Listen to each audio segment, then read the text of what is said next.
бір талай өмірімізді өткіздік.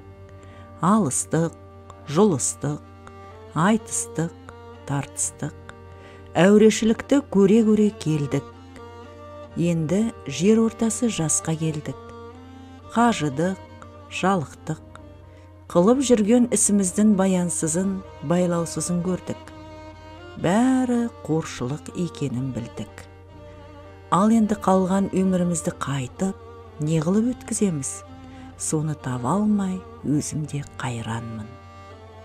Ел бағу? Жоқ, елге бағым жоқ.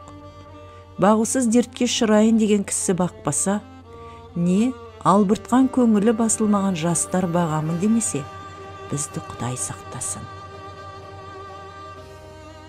Мал бағу? Жоқ, баға алмаймын. Балалар өздеріне керегінше өздері бағар. Енді қартайғанда қызығын өзің түгел көре алмайтұғын, ұры, залым, тілемсектердің азығын бағып беремін деп, қалған аз ғана өмірімді қор қылар жайым жоқ. Ғылым бағу? Жоқ, ғылым бағарға да, ғылым сөзін сөйлесер адам жоқ. Білгеніңді кімге үйретерсің, білмегеніңді кімнен сұрарсың? Елсіз, күнсізде кездемені жайып салып, қолына кезін алып отырғанның не пайдасы бар? Мұндасып шер тарқатсар кісі болмаған соң, ғылым өзі бір тез қартайтатығын күйік. Софылық қылып дін бағу? Жоқ, ол да болмайды.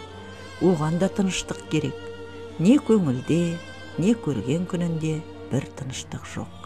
Осы елге, осы жерде не қылған софылық? Балаларды бағу?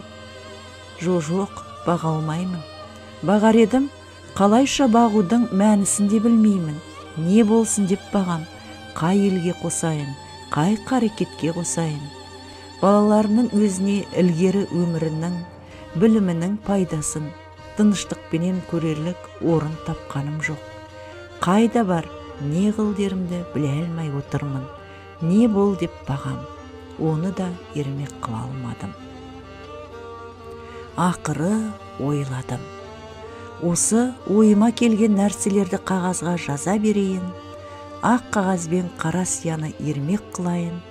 Кім-кім ішінен керекті сөз тапса, жазып алсын, я оқысын. Керегі жоқ десе, өз сөзім өзімдікі дедім де, ақыры осыған байладым. Енді мұнан басқа ешбір жұмысым жоқ.